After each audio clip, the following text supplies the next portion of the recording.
Di tengah dunia yang super berisik, susah ya cari fokus? Saya Aldo. Dan saya Mila. Yuk kita jernihkan pikiran dan temukan ketenangan di tangan ke atas. Anda pernah nggak sih ngerasa yakin banget kalau Anda bener pas lagi debat, tapi kok lawan bicara kayaknya nggak mau lihat gitu loh? Atau jangan-jangan malah sebaliknya. Nah, rasa frustrasi atau perasaan, pokoknya gue bener ini, ternyata bukan cuma soal ego. Seringkali ini tuh kayak program otomatis di otak kita, namanya bias konfirmasi. Oke, di deep dive kita kali ini kita bakal coba bedah nih, kenapa sih kita bisa kejebak di situ? Kita pakai sumber-sumber yang Anda kasih, dan gimana caranya biar kita lebih sadar ngelolanya. Yuk kita bongkar bareng. Menafsirkan, bahkan ingat informasi yang klop sama yang udah kita percaya. Sementara, info yang beda, ya cenderung kita cuekin aja atau kita anggap angin lalu. Istilah cocok logi yang lagi ngetren itu sebenarnya ya mirip-mirip lah ya nangkap esensinya. Dan ini terjadi ada alasannya loh. Otak kita itu kan maunya efisien, hemat energi. Efisien ya. Maksudnya gimana tuh? Ya, dia selalu cari jalan pintas buat proses informasi yang seabrek banyaknya ini. Ini namanya efisiensi kognitif. Jadi, nyocokin sama yang udah ada di kepala itu rasanya lebih enteng, lebih hemat tenaga mikir gitu. Oke. Jadi kayak ngambil shortcut mental gitu ya. Selain hemat energi, ada lagi nggak sih pendorong lainnya? Ada. Ada juga soal menjaga harga diri. Ngaku salah itu kan ya nggak enak rasanya, ya nggak sih? Terus yang penting juga, kita itu secara naluriah menghindari disonansi kognitif. Disonansi kognitif, apalagi tuh? Itu loh, perasaan nggak nyaman, kayak ganjel gitu di pikiran, stres rasanya, pas keyakinan kita tumbrukan sama informasi baru. Nah, buat ngilangin rasa nggak enak itu, cara paling gampang ya tolak aja informasi barunya. Gitu. Oke. Jadi ada mekanisme pertahanan diri plus efisiensi otak ya di baliknya. Nah, ini nih, di zaman sekarang yang informasinya banyak banget di mana-mana di dunia digital, ini pasti jadi makin rumit ya kan? Sumber Anda juga bilang ini masalah besar loh. Betul sekali.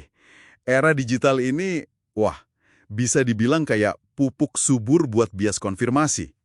Contoh gampangnya, algoritma media sosial. Itu kan sengaja dirancang buat nampilin konten yang kita suka, yang sejalan sama pandangan kita. Akhirnya, kita kayak masuk ke gelembung filter atau filter bubble. Ruang informasi kita sendiri, terisolasi, tapi kita nggak sadar. Jadi kita jarang banget ketemu pandangan yang beda ya. Tepat. Dan kalaupun kita interaksi online, seringnya ya di dalam ruang gema atau echo chamber. Maksudnya? Ya, tempat ngumpulnya orang-orang yang pikirannya sama semua sama kita. Jadi, keyakinan kita makin dikonfirmasi, makin divalidasi, rasanya makin bener aja gitu. Akibatnya ya seperti yang sumber Anda bilang, bisa bikin polarisasi di masyarakat makin tajam ya kan?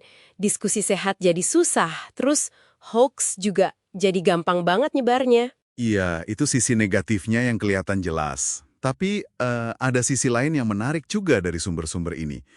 Bias ini tuh nggak melulu jahat atau sekedar cacat logika loh. Oh ya? Gimana tuh? Kalau kita sadar, kalau kita bisa kelola, ini ada kaitannya sama metakognisi, kemampuan mikirin cara kita mikir. Bias ini justru bisa bantu kita buat tetap teguh sama keyakinan kita yang emang bener dan kuat dasarnya. Jadi nggak gampang goyah. Wah, jadi bisa jadi semacam alat juga ya, bukan cuma jebakan. Bisa dibilang gitu. Malah ada kaitan menarik sama konsep nubuat yang terpenuhi sendiri atau self-fulfilling prophecy. Gimana tuh kaitannya? Jadi, keyakinan kuat kita akan sesuatu yang mungkin diperkuat sama bias konfirmasi kita, kadang bisa beneran menciptakan kenyataan itu. Contoh yang sering dipakai tuh guru yang yakin banget muridnya cerdas. Nah, karena keyakinannya ini, dia mungkin tanpa sadar jadi lebih perhatian, ngasih tantangan lebih, atau dukungan lebih ke murid itu. Ujung-ujungnya muridnya jadi beneran prestasinya bagus. Jadi, bias ini sebenarnya alat mental yang kuat, dampaknya ya tergantung kesadaran kita aja pas makainya. Wah, ini menarik banget sih perspektifnya. Berarti kuncinya memang di kesadaran sama gimana kita ngelolanya ya. Terus gimana dong cara praktisnya biar kita nggak jadi budak bias ini, tapi bisa jadi tuannya? Sumber Anda ada kasih tips bagus kan? Ada beberapa, salah satu yang paling efektif itu kita secara sadar jadi pengacara setan buat diri sendiri. Pengacara setan? Maksudnya gimana tuh? Maksudnya, sengaja cari dan pertimbangan argumen atau bukti yang berlawanan sama keyakinan kuat kita. Tujuannya bukan buat langsung bikin kita goyah atau berubah pikiran ya, tapi lebih ke biar kita bisa lihat gambaran yang lebih utuh, lebih seimbang, gitu. Oke, jadi semacam debat internal yang sehat gitu ya? Menarik. Ada lagi nggak? Ada. Coba ubah cara kita bertanya. Misalnya, daripada nanya buat cari pembenaran kayak, ini ide bagus kan? Coba deh tanya yang lebih netral dan eksploratif. Misalnya, apa aja ya plus minusnya ide ini? Atau risiko apa aja nih yang mungkin kita belum lihat? Ini buka pintu buat informasi yang mungkin nggak kita harapkan. Bener juga. Terus soal makanan informasi kita gimana? Kan tadi dibilang soal gelembung filter. Lah, itu dia. Penting banget buat secara sadar memperluas diet informasi kita. Coba deh sengaja ikutin atau baca pandangan dari orang atau sumber yang beda, tapi yang argumennya tetap logis ya, bukan asal beda. Walaupun mungkin kita nggak setuju, ini bantu nusuk gelembung filter kita sesekali biar nggak terkurung terus. Jadi kalau dirangkum nih, intinya adalah keberanian buat nggak selalu ngerasa paling benar, gitu ya? Persis, merasa benar itu kan manusiawi banget, naluri dasar kita. Tapi, kebijaksanaan itu datangnya dari kerendahan hati intelektual. Maksudnya, kesediaan buat ngakuin, mungkin aja saya salah ya, dan rasa penasaran yang nggak pernah padam buat terus belajar. Jadi lebih kayak penjelajah pengetahuan, bukan sekedar ensiklopedia berjalan yang ngerasa udah tahu segalanya. Dengan kesadaran soal bias konfirmasi ini, Anda jadi lebih punya kendali, bisa nyaring informasi dengan lebih baik, dan ngebentuk pemahaman yang benar-benar otentik, bukan sekedar ngerasa paling tahu aja.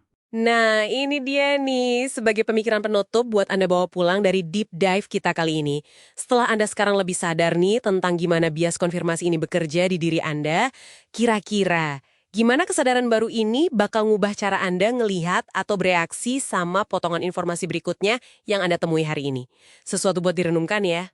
Ku peluk erat harapan ini, mimpiku akan jadi pasti. Semangat hidup terus membara, dalam hatiku tak pernah pudar.